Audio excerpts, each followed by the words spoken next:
Hey there everyone, this is Michael Dougal, the Nootropic Reviewer, and I'm going to share with you 8 different supplements you can consider using to achieve better weight loss, better fat loss, perhaps if you're considering a body recomposition where you're building more muscle and you're actually losing fat at the same time. You'll learn what the most effective supplements are, how you should consider taking them, and what the side effects may be. The list is in no specific order, and the very first supplement is green tea extract, which I've always felt is a very underrated supplement because it's naturally occurring, it has great health benefits, and at the same time, the properties of green tea extract actually slightly increase your metabolism. Although one of the things I've always disliked about green tea extract is that this should not be taken in a fasted state. Consuming green tea extract or even drinking green tea can actually decrease your blood sugar levels, and unfortunately as a result you may feel a bit fatigued, you may feel a little bit tired. So I personally don't use a supplement in a fasted state. What I like doing is taking 1 capsule of green tea extract prior to a large meal, preferably dinner. With respect to the serving size, I would just follow the instructions on whichever product that you get. My green tea extract is from Renew by Science, where each capsule is only 75 milligrams of green tea extract, which I actually prefer something on the smaller side so I can always increase the serving size if I want to. You'll also come across serving sizes of 100 milligrams to 200 milligrams. That's fairly common. The second supplement for weight loss, and it's probably the most effective of the bunch, it is Yohimine, and Yohimine is a supplement that I have a love and hate relationship with because there's no denying that it's incredibly effective,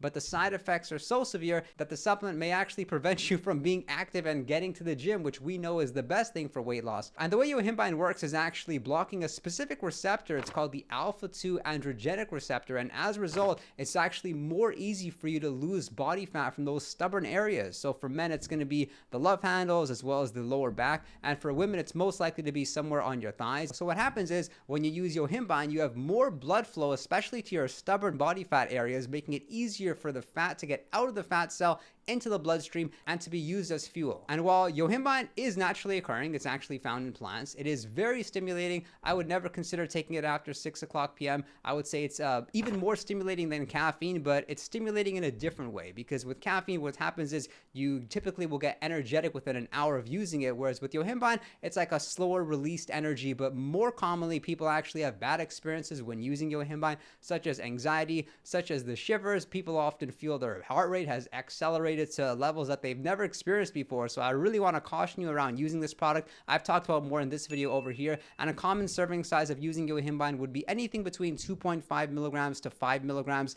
and it works especially well once you use it prior to your cardio sessions. The third supplement to consider for your weight loss goals would be branched chain amino acids, also known as BCAAs, and I realize that ingesting BCAAs may not directly lead to you losing weight. What it will actually do is stimulate protein synthesis, and what happens is when you increase protein synthesis, it makes it more likely that when you eat, your food will actually go to your muscle cells versus going to your fat cells. So this phenomenon is actually known as GLUT4. Unfortunately, you can get more than enough BCAAs through your diet through eating things like chicken and other protein sources. However, the issue is that you're also going to be consuming those extra calories. So something you can consider doing is just supplementing with 5 grams of branched chain amino acids prior to your workouts and after your workouts, and that will especially help you to continue to burn fat without having to burn protein, because we know that having more muscle on your body will help you lose fat as a result. And I would watch out for any branched chain amino acid product that also has different ingredients with it, such as electrolytes or artificial sweeteners, because then you may be consuming trace calories. I'm really enjoying this product here by Naked Nutrition. It's called Naked BCAAs,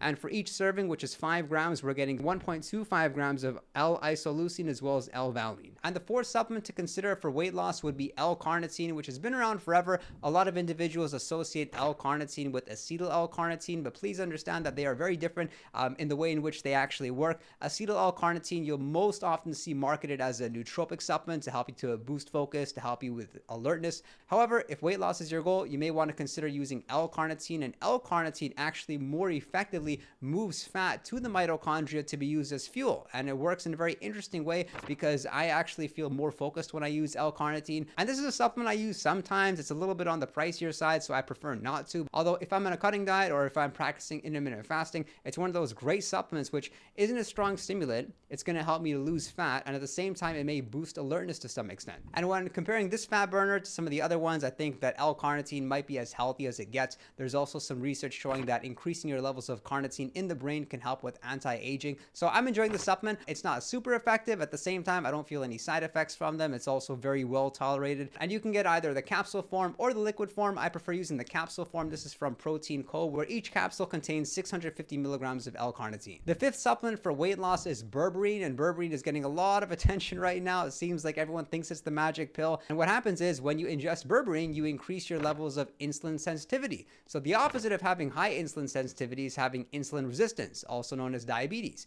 And that's the phenomena where you eat a plate of pasta and you feel tired. So with berberine, it's actually doing the complete opposite. So it's more likely that once you eat that plate of pasta, you're actually energized. And that's because of the fact that the carbohydrates are being shuttled to your muscle cells. Although what I dislike about it is just how effective it is, that it's not practical to use every day. I see berberine as a supplement that maybe I would consider using on like cheat days when I'm eating a lot of my favorite foods like sushi and Indian food. But for days when I'm just eating normally, my meals aren't large enough to justify me using berberine. And that's because you never want to take berberine in a fasted state, because following ingestion, you're going to feel a little bit fatigued. It will decrease your blood sugar levels, so you're going to feel that lack of energy. And so you want to consume a meal afterwards, because that's when you're going to get the pick-me-up from eating all that food. But if you're not eating enough food, that's when berberine may result in more harm than good. So if your goal is to increase your insulin sensitivity, but you don't want anything this strong, you can consider having like a shot of apple cider vinegar. Of course, adding cinnamon to your food, that may help to some extent. And there are some supplements like chromium is very popular, as well as alpha lipoic acid. And again, they aren't as strong as berberine. And I would stay away from the powder. It tastes absolutely awful. So in this case, I'm glad that I've got the berberine capsules. This is from Particular, where each capsule contains 600 milligrams of berberine. The sixth supplement to consider is another amino acid. It's L-tyrosine, and L-tyrosine is going to be in most pre-workout products out there. It's especially effective when you combine it with caffeine. And what L-tyrosine will do is to help blunt your appetite. It'll give you a boost of alertness. It'll give you a boost of energy without having to use a stimulant like caffeine. And the way L-tyrosine works is by actually increasing levels of dopamine in the brain, and this leads to having more motivation and more reward-seeking behavior. You'll feel that tunnel vision focus for you to be able to avoid distractions in your way. So I think L-tyrosine is more commonly seen as a nootropic supplement to boost focus, but we can't forget the fact that it's also a very effective tool when it comes to weight loss and when it comes to body recomposition. It's slightly stimulating, so I wouldn't take it too close to bedtime, although some people can get away with that. And I prefer a serving size of 750 milligrams, sometimes up to 1 gram, and I'll typically use it prior to my workout. But you can consider using it in the late afternoon when you need that pick-me-up, and that's really when it's going to be effective as an appetite suppressant. Like you'll find once you ingest L-tyrosine, you're just too focused that you're too focused to focus on your appetite or eating anything. And the side effects associated with L-tyrosine are headaches as well as slight anxiety. I sometimes feel the anxiety, sometimes not, so I found the experiences are somewhat inconsistent, and this makes it especially important that you go with the trusted brand for your L-tyrosine. And the next couple of supplements you wouldn't necessarily consider fat burners because they may not directly impact your weight loss, but they do affect your weight loss in a very indirect and very interesting way. And the seventh supplement would be fish oil. And most people associate fish oil consumption with decreased level of cardiovascular disease or better longevity, better cognition, or being in a better mood. But the way that I've actually found fish oil to be the most impressive is for the cardiovascular benefits. And hopefully when you're using these supplements, you're pairing them along with some sort of exercise like cardio, which is going to burn a lot of calories and help to boost your insulin sensitivity and give you a whole host of other benefits. And I found that increasing my fish oil consumption has actually resulted in better cardio. Like, especially if you're somebody who hates cardio, just understand that may be temporary. Consider using 1 teaspoon of fish oil per day. Your cardio will surprisingly get better. And I track a lot of my fitness analytics through using my Oura ring as well as my Ultra Human ring, and they actually show you like your cardio age versus your current age. And within the past few months, I've seen a dramatic improvement in my cardio. And be especially careful where you get your fish oil from. You want to make sure that it's from healthy fish, not fish that are in polluted water bodies. That actually happens with some of the less reputable brands. So I'm currently using ATP Labs. I prefer just taking the oil versus the capsules, and I'm taking 1 teaspoon a day, which is giving me a great serving of EPA and DHA. And the 8th supplement has made a dramatic difference to my physique, and that supplement is Whey Isolate. And commonly you'll see whey protein products, but they may be whey concentrates, they may be whey blends. So what you want to do is pay a lot of attention to the nutrition label itself. I'm currently using this product because there's virtually no carbs or fats. This is a Protein Freak by Pharma Freak, where each serving has only 0.5 grams of fat. You'll commonly come across whey protein powders which have 2 to 3 grams of fat per serving. And of course, the fat calories as well as the carb calories, they will add up over time. And what's worse is that they may actually be stimulating your appetite and making you more hungry. So I've found that going with like a good whey isolate actually blunts hunger to some extent and ensures that you're getting your protein protein needs for the day. I'd love to know your thoughts about this list in the comment section below. Do subscribe if you enjoyed the video, and if you want to chat with me one-on-one, you can message me on Patreon, and be sure to visit our Discord server, which has a 24/7 chat room. We're having a whole lot of fun. I appreciate your support and look forward to seeing you next time.